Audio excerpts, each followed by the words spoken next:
अब जिनको लगता है कि बदलाव हुआ है, कुछ बदला है, तो वो अपनी राय बताएंगे तो है ही, है ना। बताइएगा भी ज़रूर, क्योंकि हम भी सुनना चाहते हैं कि क्या बदल गया।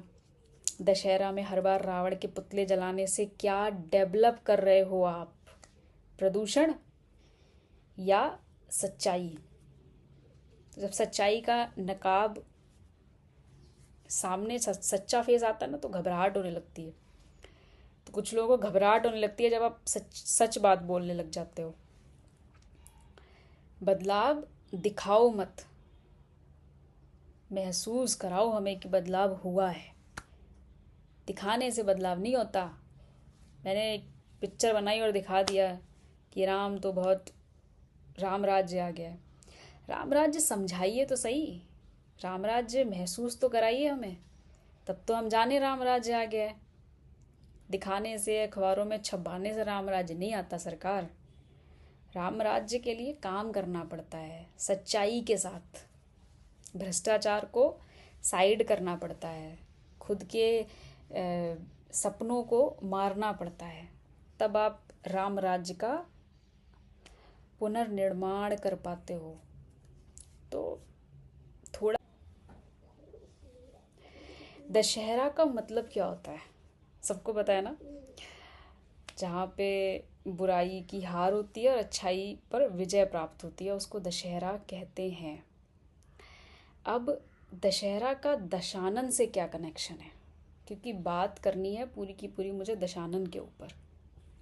राम के ऊपर तो आप सब बहुत नारे और बहुत सारी बातें कर चुके हैं, तो मैंने सोचा मैं रावण पे बात करके आपको कुछ समझाऊं। बहुत बड़े मशहूर हमारे कवि हैं जिनका मैं बहुत सम्मान करती हूँ, उनका नाम है नरेश कृत्यायन सर। उन्होंने ना रावण और राम के बीच जो दशानन और राघव के बीच जो वार्तालाप हो रही है ना, जो केमिस्ट्री, जो आज के कलयुग में राम धनुष उतार के और मार, जो जो राम रावण को मार रहा है वही सबसे बड़ा रावण है आज के टाइम में। तो उनमें जो बात हो रही है वो बात आपको एक कविता के माध्यम से समझाऊंगी। पूरी कविता मैं सुना नहीं पाऊंगी, इसलिए आप यूट्यूब पे उनकी कविता पूरी सुन सकते हैं, आपको अच्छी लगेगी। जितनी मैं सुनाऊंगी मुझे लगता है उतनी ही सुनकर आपको गुस्सा आएगा, या आप उतने से ही बहुत कुछ समझ जाएंगे। पूरी कविता अगर सुनेंगे तो फिर तो लगेगा कि क्या ही कलयुग चल रहा है। इससे तो अच्छा वो वाला युग था जब रावण और राम वाला युग ज़्यादा बेहतर था आज के टाइम से। तो उनकी कविता शुरू करते हैं, ठीक है। रावण बोलता है कि माना मैंने धर साधु वेश, माना मैंने धर साधु वेश, वैदेही का अपहरण किया, लेकिन मर्यादा के विरुद्ध कोई न कभी आचरण किया। सीता अशोक वाटिका रही, मेरा इतना ही नाता था। मेरी पटरानी बन जाओ ये कह कर के समझाता था, ये कह कर के धमकाता था।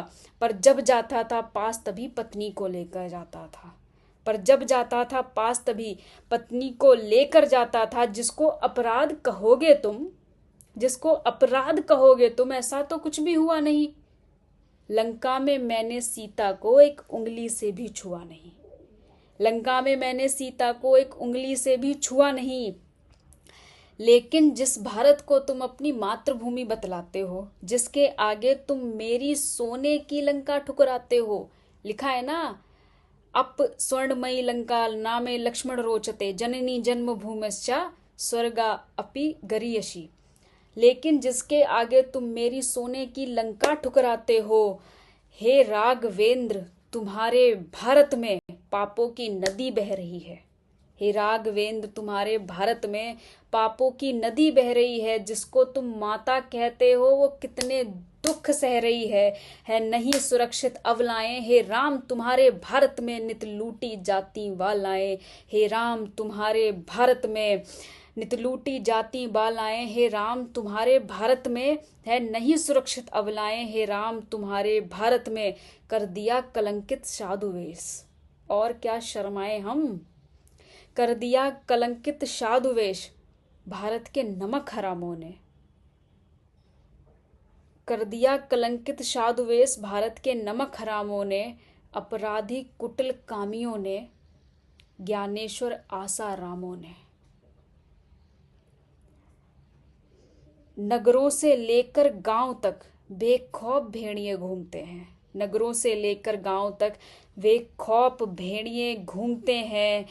साम्राज्य वासना का फैला दुर्दर्शन से में झूमते हैं। मर्यादा की सब सीमाएं टूटी जाती हैं। हे राघव, मर्यादा की सारी सीमाएं टूटी जाती हैं। कितनी दामिनियां निर्दोष सड़कों पर लूटी जाती हैं। कितनी दामिनियां निर्दोष सड़कों पर लूटी जाती हैं। हे राघवेंद्र, इन दुष्टों पर क्यों धन टंकार नहीं करते। हे राघवेंद्र, तुम इन दुष्टों पर क्यों धन टंकार नहीं करते। इन पापी अधम निशाचर पर पहले धनुष से वार क्यों नहीं करते। आक्रस्त क्रूर लुटेरों के सीने पर पहले वार करो। आक्रस्त क्रूर लुटेरों के सीनों पर पहले वार करो। मैं वक्ष खोल कर खड़ा हुआ, राघव तब मुझ पर वार करो। मैं वक्ष खोल कर खड़ा हुआ, राघव तब मुझ पर वार करो। ये मैं कविता हर दशहरा को सुनती हूँ और आपको जान के हैरानी होगी, ये कविता मैंने पहली बार 2017 में सुनी थी। आज हमारी 2025 चल रही है। एक भी लाइन इस कविता में इधर से उधर नहीं करनी पड़ी। बिल्कुल जो तब लिखा गया वो आज भी लिखा हुआ वैसा का वैसा ही दिख रहा है।